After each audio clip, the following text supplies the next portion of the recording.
Hello friends, this is Ritu Sharma. Welcome back to my YouTube channel Edu Flight. यहाँ पे हम लोग डिस्कस कर रहे थे यूपी पीजीटी कॉमर्स का previous year paper with the detail explanation, जो कि हुआ था आपका 22 फरवरी 2015 को, और ये पार्ट थर्ड है। इससे पहले मैं इसके 2 पार्ट्स ऑलरेडी आपके साथ डिस्कस कर चुकी हूँ। अगर आपने अभी तक नहीं देखे हैं तो प्लेलिस्ट का लिंक आपको डिस्क्रिप्शन बॉक्स में मिल जाएगा। और अगर आपने अभी तक भी मेरा चैनल सब्सक्राइब नहीं किया है तो please do subscribe and press the bell icon, ताकि आगे भी आपको मेरी आने वाली वीडियोस की नोटिफिकेशन मिलती रहे। वीडियो अच्छी लगती है तो प्लीज़ वीडियो को लाइक करना ना भूलें, ताकि बाकी लोगों तक भी ये चीज़ें पहुंच सके और आप भी अपने फ्रेंड्स के साथ ये वीडियोस को शेयर कर सकते हैं ताकि उनकी भी हेल्प हो सके। तो यहाँ पे शुरू करते हैं फटाफट से। ये 21st क्वेश्चन है, क्योंकि इससे पहले मैं 2 पार्ट्स में 20 क्वेश्चंस आपके साथ डिस्कस कर चुकी हूँ। The question is the record of countries transaction in goods and services and the asset with the rest of the world is it's. मतलब जो किसी कंट्री की ट्रांजेक्शन रिकॉर्ड रखी जाती है with the rest of the world, उसको क्या बोलते हैं? Options are current account, balance of trade, capital account या फिर बैलेंस ऑफ पेमेंट। अब आपको यहाँ पे अपना करेक्ट ऑप्शन चूज करना है। The correct option is balance of payment. हो सकता है यहाँ पे काफ़ी सारे बच्चों को कन्फ्यूजन हो balance of trade and balance of payment में, तो इसको समझ लेते हैं एक बार। जो बैलेंस ऑफ ट्रेड होता है बेसिकली, उसमें जब हम कंसिडर करते हैं ना आइटम्स, उसमें सिर्फ हम गुड्स को कंसिडर करते हैं। इंपोर्ट एंड एक्सपोर्ट इनविजिबल जो मर्चेंडाइज होती है हमारी, उनको कंसिडर किया जाता है। बाकी जो आपकी अदर चीज़ें होती हैं या फिर हम गुड्स भी बोले, वो सारी चीज़ें आ जाती है बैलेंस ऑफ पेमेंट में। Even balance of trade is also a part of balance of payment. तो ये चीज़ें आपको ध्यान रखनी है। बैलेंस ऑफ पेमेंट एक ब्रॉडर सेंस में यूज़ होता है और बैलेंस ऑफ ट्रेड जस्ट उसका पार्ट होता है जिसमें हम ओनली कंसिडर करते हैं गुड्स को। ओके, तो ये चीज़ें ध्यान रखनी है आपको। तो हमारा करेक्ट ऑप्शन हो गया बैलेंस ऑफ पेमेंट। इसको यहाँ पे मैंने थोड़ा सा लिखा हुआ है, आप वीडियो को पॉज करके पढ़ सकते हैं।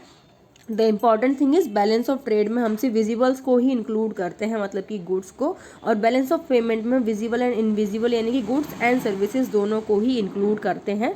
और बेसिकली बैलेंस ऑफ पेमेंट क्या होता है? जो भी किसी कंट्री की ट्रांजेक्शन्स होती हैं with the rest of the world, उन सभी को हम यहाँ पे इंक्लूड करते हैं। तो आई होप ये सब क्लियर हो गया आपको। और चाहे फिर वो ट्रांजेक्शन किसी के भी साथ हो, इंडिविजुअल की हो, कॉर्पोरेट्स की हो या गवर्नमेंट की हो, with the rest of the world, सभी बैलेंस ऑफ पेमेंट के अंदर आ जाती हैं। नेक्स्ट क्वेश्चन देखते हैं। An entry to ₹500 wrongly posted to wages account instead of machinery account. मतलब 500 रुपये की एंट्री थी, हमने पोस्ट कर दी वेजेस अकाउंट में, जो कि करनी थी मशीनरी अकाउंट में। As wages are to be capitalise it is an error of. अब वेजेस को हमने क्या कर दिया? कैपिटलाइज कर दिया, जो कि वो रिवेन्यू नेचर का होता है। तो ये कौन सी एरर होगी? Options are clerical error, error of omission, error of principle या फिर एरर ऑफ कमीशन। अब फटाफट से अपना ऑप्शन चूज कीजिए और इसका करेक्ट ऑप्शन देखते हैं। So the right option is error of principle, क्योंकि यहाँ पे प्रिंसिपल की एरर हो रही है। जो रिवेन्यू एक्सपेंडिचर का आइटम था उसको हमने कैपिटल एक्सपेंडिचर कंसिडर करके उसको मशीनरी अकाउंट में डाल दिया। So this is a error of principle, क्योंकि इसको हमें मशीनरी अकाउंट में डालना था और हमने उसको वेजेस अकाउंट में डाल दिया। ओके, तो प्रिंसिपल की यहाँ पे गलती हुई, इसलिए हम इसको प्रिंसिपल ऑफ एरर बोलते हैं। जो आपकी एरर होती हैं, ये इसका हमारा करेक्ट ऑप्शन हो गया। ये बेसिकली एरर ऑफ प्रिंसिपल होती है या फिर क्लैरिकल एरर होती है। ओके, तो प्रिंसिपल ऑफ एरर जिसमें आपने कोई प्रिंसिपल गलत लगा दिया, ठीक है, रिवेन्यू को कैपिटल, कैपिटल को रिवेन्यू समझ लिया आपने, वो बेसिकली एरर ऑफ प्रिंसिपल्स होती हैं। इसको आप डिटेल में भी पढ़ सकते हैं ताकि आपको और कॉन्सेप्चुअल क्लैरिटी हो जाए। जो क्लैरिकल एरर होती है उसको फर्दर 3 पार्ट्स में डिवाइड किया गया है। एरर ऑफ ओमिशन, मतलब आपने ओमिट कर दिया किसी चीज़ को, आप रिकॉर्ड करना ही भूल गए, फिर चाहे वो पार्शियली हो या फिर वो कम्प्लीटली हो। Next is error of commission. Error of commission basically क्या होती है? एरर ऑफ रिकॉर्डिंग, आपने गलत रिकॉर्ड कर लिया, अमाउंट गलत रिकॉर्ड कर लिया, 5000 का था 500 रिकॉर्ड कर लिया। या फिर एरर ऑफ पोस्टिंग, पोस्टिंग करते टाइम आपने कोई अमाउंट गलत रिकॉर्ड कर लिया, जनरल से लेजर में जब आप पोस्ट करते हो वहाँ पे आपने गलती कर दी। एरर ऑफ कास्टिंग, आपने टोटल में कोई गलती कर दी है लेजर अकाउंट के। या फिर एरर ऑफ कैरी फॉरवर्ड, जब हम एक पेज से दूसरे पेज पे कैरी फॉरवर्ड करते हैं वहाँ पे आपने कोई मिस्टेक कर दी। These all are comes under error of commission. Next is compensating error. ये कंपनसेटिंग एरर्स वो होती हैं जिनका पता हम ट्रायल बैलेंस से नहीं लगा पाते हैं, बिकॉज आपने एक एरर की, उसको कंपनसेट करने के लिए मतलब कोई दूसरी एरर भी ऐसी होगी जो उसको कंपनसेट कर रही है, तो आप एरर का पता नहीं लगा पाएंगे। These calls compensating errors. तो इनको थोड़ा सा आप डिटेल में पढ़ लेना किसी भी सोर्स से, ताकि आपको और ज़्यादा कॉन्सेप्चुअल क्लैरिटी हो जाए। नेक्स्ट क्वेश्चन देखते हैं। Next question is table A of the companies act can be adopted for. जो टेबल ए है कंपनीज एक्ट का, वो किसके लिए अडॉप्ट किया जाता है? Options are memorandum of association, article of association, या फिर प्रॉस्पेक्टस, या फिर नन ऑफ द अबव। तो आपको अपना ऑप्शन चूज करना है यहाँ पे। The correct option is article of association. जो टेबल ए है ये यूज़ किया जाता है आर्टिकल ऑफ एसोसिएशन के लिए। बेसिकली ये जो कंपनीज होती हैं लिमिटेड बाय शेयर्स, उनके लिए यूज़ किया जाता है। यहाँ पे थोड़ा सा डिटेल में है। Section 28 adoption and application of table A in case of companies limited by share. जैसा कि अभी मैंने बताया, the article of association of a company limited by share में अडॉप्ट ऑल और any of the regulations contained in table A in schedule first. तो ये किससे रिलेटेड होता है? आर्टिकल ऑफ एसोसिएशन से रिलेटेड होता है। इसका सेक्शन आप याद रख सकते हैं, सेक्शन 28 है ये। और ये किस शेड्यूल में आता है? टेबल ए का शेड्यूल फर्स्ट जो है आर्टिकल ऑफ एसोसिएशन से बेसिकली रिलेटेड होता है। ओके, नेक्स्ट क्वेश्चन पे चलते हैं। Next question is what is the amount of gross profit और loss when cost of goods sold is equals to 7,900 and sales is equals to 11,000 and purchases is equals to 3,000। तो हमें cost of goods sold दिया हुआ है, यहाँ पे sales दिया हुआ है, परचेजेस दिया हुआ है, और आपको निकालना है ग्रॉस प्रॉफिट। तो बहुत अच्छा क्वेश्चन है, बहुत सिंपल क्वेश्चन है ये। ऑप्शन है हमारे पास 8,000, 4,900, 3,100 या फिर 100 का लॉस हो रहा है यहाँ पे। ठीक है, तो आपको अपना ऑप्शन चूज़ करना है यहाँ पे। फटाफट से अपना ऑप्शन चूज़ कीजिए। तो जो इसका करेक्ट ऑप्शन है यहाँ पर वो है 3,100, क्योंकि यहाँ पे हमें दिया हुआ देखो cost of goods sold and sales. यहाँ पे परचेजेस का एक्चुअली कोई काम नहीं है, ये हमें सिर्फ कंफ्यूज करने के लिए दिया हुआ है। क्योंकि कॉस्ट ऑफ गुड्स सोल्ड के अंदर ना परचेजेस आपका ऑलरेडी इंक्लूड होता है। जब आपने कॉस्ट ऑफ गुड्स सोल्ड निकाला होगा तो उसमें परचेज को ऑलरेडी इंक्लूड किया होगा, और हमारा जो प्रॉफिट का फॉर्मूला हो जाता है, ग्रॉस प्रॉफिट का जो बेसिकली फॉर्मूला हो जाता है, वो हो जाता है sales minus cost of good sold. तो आप सेल्स में से माइनस कर देंगे COGS को, तो आपका ग्रॉस प्रॉफिट निकल के आ जाएगा। तो सेल्स हमारी 11,000 है, इसमें से आप माइनस करेंगे 7,900, तो आपके पास बच जाएगा 7,900 है ये, तो आपके पास बच जाएगा 3,100। ये आपका करेक्ट ऑप्शन है। ओके, तो यहाँ पे लिखा हुआ मैंने कॉस्ट ऑफ गुड्स सोल्ड क्या होता है। Cost of goods sold includes all the cost and expenses directly related to the production of the goods. जो भी आपकी कॉस्ट होती है जो डायरेक्टली रिलेटेड होती है प्रोडक्शन ऑफ गुड्स के साथ, उसको हम कंसिडर करते हैं कॉस्ट ऑफ गुड्स के साथ में। अगर हम फॉर्मूला देखें यहाँ पे COGS का, क्योंकि कभी कभी आ जाता है निकालने को, तो COGS का फॉर्मूला क्या होता है आपका? ओपनिंग स्टॉक प्लस परचेजेस, जो भी आप ड्यूरिंग द ईयर परचेज कर रहे हैं रॉ मटेरियल का, प्लस में डायरेक्ट एक्सपेंसेस, और इसमें से आप माइनस कर देते हैं क्लोजिंग स्टॉक को, क्योंकि हमें निकालनी है कॉस्ट ऑफ गुड्स सोल्ड। तो जो गुड्स हमने सोल्ड की है, जब क्लोजिंग स्टॉक है दैट मीन्स वो तो आपका यूज़ हुआ ही नहीं ना, तो उसको हम यहाँ से माइनस कर देते। तो formula is opening stock plus purchase plus direct expense minus में क्लोजिंग स्टॉक। अब इस फॉर्मूले के बेसिस पे एग्जाम में बहुत सारे क्वेश्चंस पूछ लिए जाते हैं आपसे। कभी आपसे ओपनिंग स्टॉक का फॉर्मूला पूछ लेगा, या परचेजेस का फॉर्मूला पूछ लेगा, या क्लोजिंग स्टॉक निकालने को बोल देगा। तो ये फॉर्मूला आपको पता होना चाहिए ज़रूर से ज़रूर, ताकि आप आगे भी इससे रिलेटेड क्वेश्चंस एग्जाम में कर पाएँ। नेक्स्ट क्वेश्चन देखते हैं।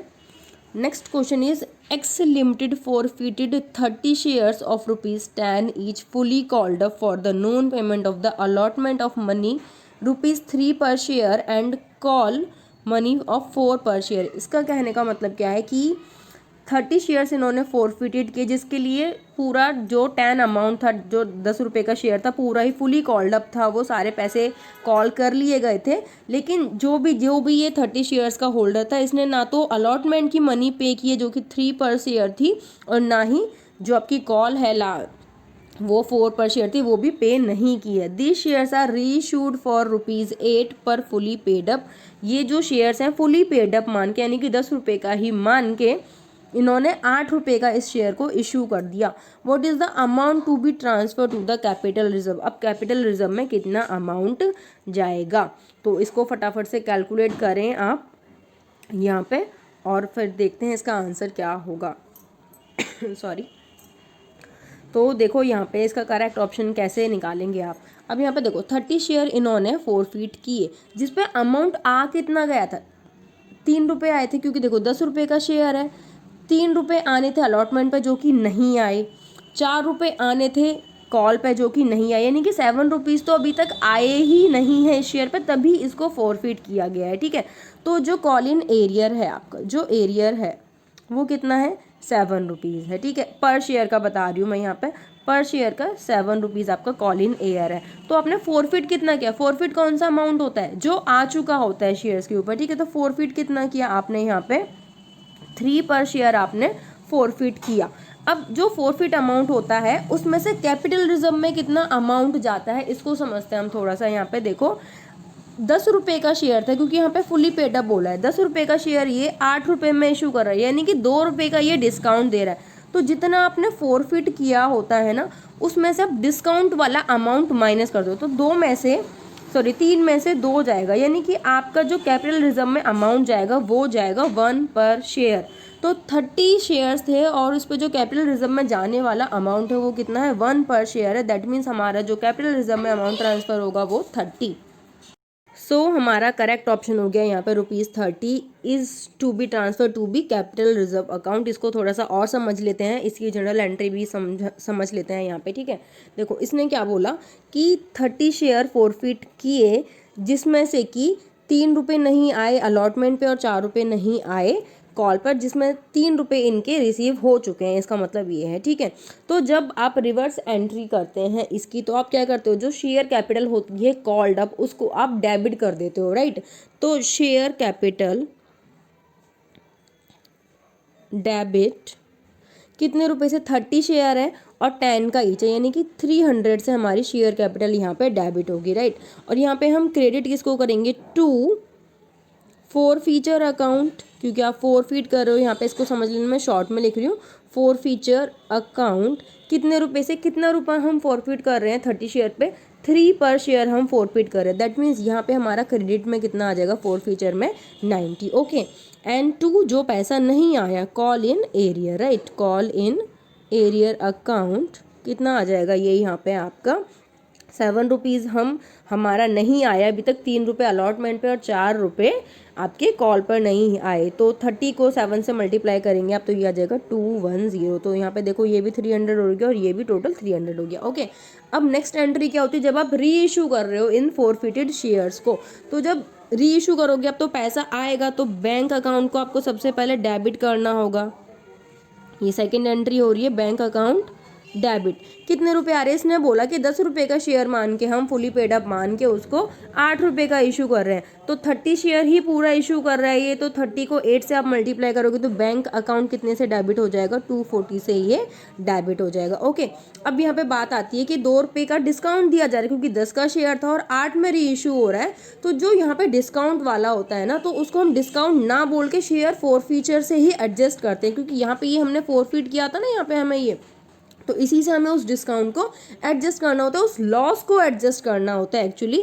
तो यहाँ पे हम शेयर फोरफीचर अकाउंट लिखेंगे, शेयर फोरफीचर अकाउंट, ये भी डेबिट ही होगा। ओके, डेबिट कितने रुपए से, हम डिस्काउंट कितने का दे रहे हैं, 2 रुपये का, कितने शेयर्स पे, 30 शेयर्स पे, तो ये कितना हो गया, 60 रुपीज़ हो गया। ओके, 2 यहाँ पे इशू करते हैं, तो शेयर कैपिटल अकाउंट कितने रुपए से, 10 रुपये का फुली पेड अप है ना, पूरे अमाउंट से करना होता है, तो ये आ गया आपका यहाँ पे 300। ओके, अब लास्ट एंट्री जो होती है कैपिटल रिजर्व में ट्रांसफर करने की। अब देखो जितने शेयर यहाँ पे अपने फोरफिट किए थे ना, उतने ही यहाँ पे, अगर यहाँ पे आप री इशू कर रहे हो तो कुछ नहीं करना आपको, इस वाले अमाउंट में से आप इस वाले अमाउंट को माइनस कर दो और उतना अमाउंट आपका कैपिटल रिजर्व में चला जाता है। ओके, तो एंट्री क्या होगी इसकी, देखो यहाँ पे ये कितने से क्रेडिट था, 90 रुपीज़, और यहाँ पे सिर्फ डेबिट कितने से हुआ, ये 60 से, मतलब हमें 30 रुपीज़ से और इसको डेबिट करना है। ठीक है, तो शेयर फोरफीचर अकाउंट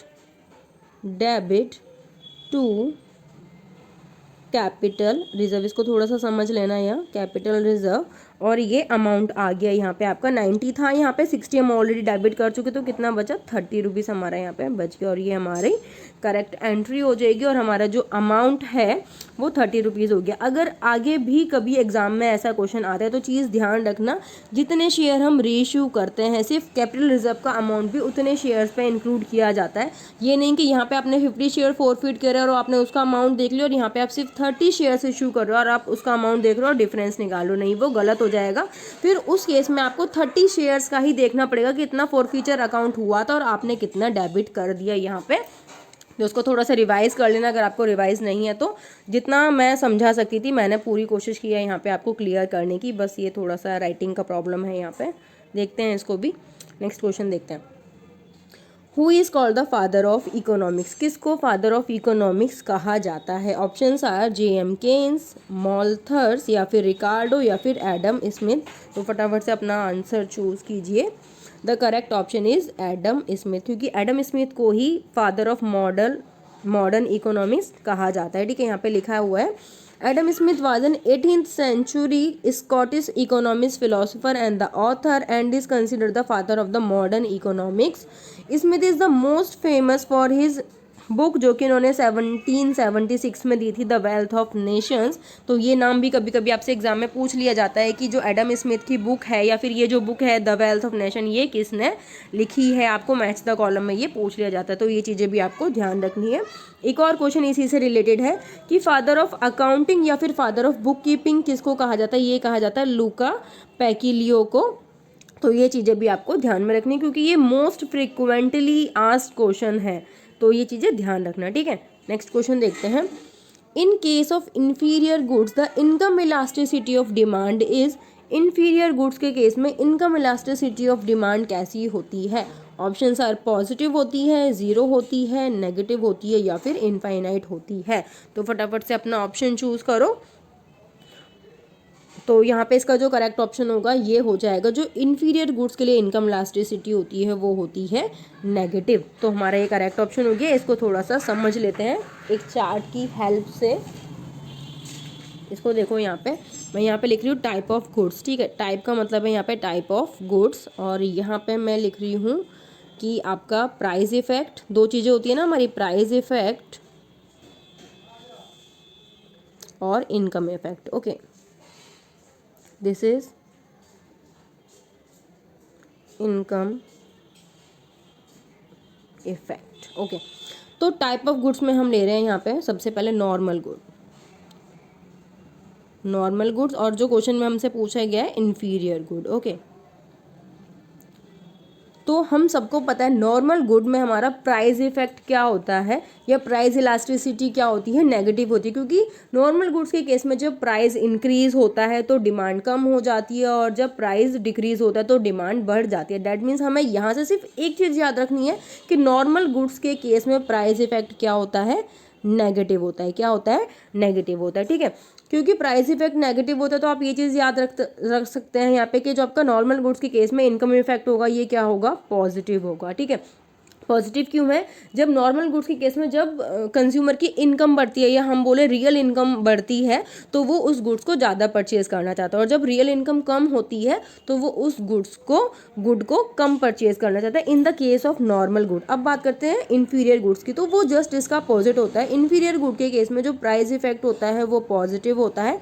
मतलब जब इन्फीरियर केस के गुड्स के केस में प्राइस जो है आपका बढ़ता है तो उसकी डिमांड भी बढ़ती है इन्फीरियर गुड की, और जब प्राइस कम होता है तो उसकी डिमांड भी कम होने लगती है। और इसका जो इनकम इफेक्ट होता है वो नेगेटिव होता है। अगर कंज्यूमर की रियल इनकम बढ़ती है तो वो इन्फीरियर गुड को परचेज करना बंद कर देता है या कम कर देता है, और जब उसकी इनकम कम होती है तो वो इन्फीरियर गुड्स को परचेज करना स्टार्ट कर देता है या ज़्यादा परचेज करता है। ओके, तो आई होप ये आप सभी को पहले से पता होगा, लेकिन फिर भी आप इसको अपने नोट्स में कहीं चार्ट को बना सकते हैं ताकि आपको आगे भी ये याद रहे। जस्ट आपको इतना याद रखना है नॉर्मल गुड्स के केस में प्राइस इफेक्ट क्या होता है या प्राइस इलास्टिसिटी क्या होती है, बाकी सारी चीज़ें आपको अपने आप ऑटोमेटिकली रिकॉल हो जाएंगी। ओके, नेक्स्ट क्वेश्चन देखते हैं। Next question is according to the income tax act which of the following are the agriculture income tax act के अकॉर्डिंग इनमें से कौन सी एग्रीकल्चर इनकम के अंडर आता है? तो options are income from livestock breeding, income from poultry farming, या फिर इनकम फ्रॉम कैटल ब्रीडिंग, या फिर rent receive from agriculture land. तो फटाफट से अपना ऑप्शन चूज कीजिए। The correct option is rent receive from the agriculture land. ये आता है आपका इनकम टैक्स जो है डिफाइन करता है एग्रीकल्चर इनकम को, तो rent receive from the agriculture land भी इनकम फ्रॉम एग्रीकल्चर ही कंसिडर किया जाता है। ओके, तो ये हमारा करेक्ट ऑप्शन हो गया। In India agricultural income refers to the income earned और revenue drive from the source that include farming land या फिर बिल्डिंग्स और identified with an agricultural land. तो एग्रीकल्चरल लैंड से आपकी जो भी इनकम होती है वो कंसिडर की जाती है एग्रीकल्चर इनकम।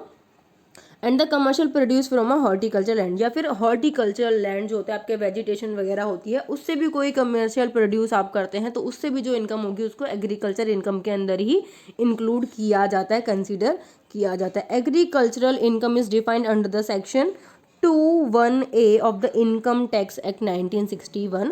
तो आपको ये भी ध्यान रखना है इनकम टैक्स एक्ट जो है वो 1961 है, क्योंकि ये पास हुआ था 1961 में, लेकिन मैंने ये लास्ट क्लास में भी शायद आप बताया था, लेकिन जो इफेक्ट में आया था ये 1962 1 अप्रैल 1962 में आया था। ओके, तो इसका सेक्शन भी याद रखना है एग्रीकल्चर इनकम का, section 21A। Okay, next question is time series deals with, time series किसके साथ डील करती है, ये स्टैट्स में पढ़ा होगा आपने। ओनली सेकुलर ट्रेंड, या फिर शॉर्ट टर्म फ्लक्चुएशंस, या फिर trend seasonal cyclical and irregular variations, या फिर नन ऑफ द अबव। तो फटाफट से अपना करेक्ट ऑप्शन चूज कीजिए। Here the correct option is trend seasonal cyclical और इरेगुलर वेरिएशन। जो टाइम सीरीज है वो इन सभी को कंसिडर करती है, इन सभी के साथ डील करते हैं, चाहे फिर वो ट्रेंड हो आपकी, सीजनल हो, साइक्लिकल हो, या इरेगुलर वेरिएशन हो। Time series basically period to period check करती है कि कितने चेंजेस आए हैं किसी सीरीज के अंदर। ओके, तो ये हमारा करेक्ट ऑप्शन हो गया।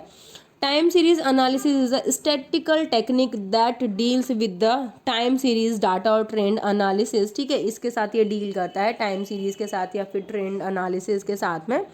Time series data means the data in a series of a particular time periods और द इंटरवल, मतलब कि जो चेंजेस आते हैं इन अ पर्टिकुलर पीरियड और इंटरवल, तो ये उसको चेक करता है क्या चेंजेस आए हैं, क्या ट्रेंड रहा है आपका। नेक्स्ट क्वेश्चन इज, और ये आज का लास्ट क्वेश्चन है, बाकी क्वेश्चन हम लोग नेक्स्ट क्लास में डिस्कस करेंगे। क्वेश्चन है opening stock is ₹15,000, purchase is ₹40,000, cost of goods sold is ₹50,000 and sales ₹57,000। What is the amount of the gross profit.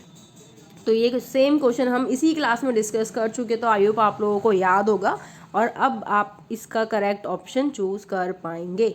तो फटाफट से अपना ऑप्शन चूज कीजिए। ग्रॉस प्रॉफिट के ऑप्शन है हमारे पास 12,000, 5,000 लॉस होगा, या फिर 7,000। ठीक है, तो जहाँ पे लॉस नहीं लिखा होता दैट मीन्स ये लोग प्रॉफिट कंसिडर कर रहे हैं वहाँ पे। सो आप कैलकुलेट कर सकते हैं। देखो यहाँ पे कंफ्यूज करने के लिए इसने दो चीज़ें एक्स्ट्रा दी हुई हैं हमें, which is the opening stock and purchases, जिसका कोई भी काम नहीं है। अगर हमें कॉस्ट ऑफ गुड सोल्ड दिया हुआ है तो ओपनिंग स्टॉक भी इसके अंदर कंसिडर किया हुआ है पहले से ही, क्योंकि हमने फॉर्मूला पढ़ा था कॉस्ट ऑफ गुड सोल्ड का, जिसमें ओपनिंग स्टॉक को हम कंसिडर करते हैं, राइट। एंड परचेजेस भी इसके अंदर इंक्लूडेड हैं, तो हमारा डायरेक्ट निकल के आ जाएगा यहाँ पे 57,000 में सेल्स में से आप cost of good sold minus करेंगे 52,000, तो आपका आंसर आ जाएगा 5,000 इज़ आर राइट ऑप्शन। तो आई होप जितने भी क्वेश्चन हम लोगों ने आज डिस्कस किए हैं आप लोगों को अच्छे से क्लियर हुए होंगे। पूरी कोशिश है कि आपको हर चीज़ डिटेल में एक्सप्लेन की जाए, उसके साथ साथ और क्या पूछा जा सकता है उसको भी मैं साथ में लेके चलती हूँ। तो प्लीज़ इस वीडियो को ज़्यादा से ज़्यादा शेयर करो, वीडियो अच्छी लगती है तो लाइक करो, और अभी भी कोई डाउट है तो आप कमेंट बॉक्स में पूछ सकते हैं। बाकी ये क्वेश्चन नेक्स्ट क्लास में करते हैं, तब तक के लिए take care, bye bye, all the best.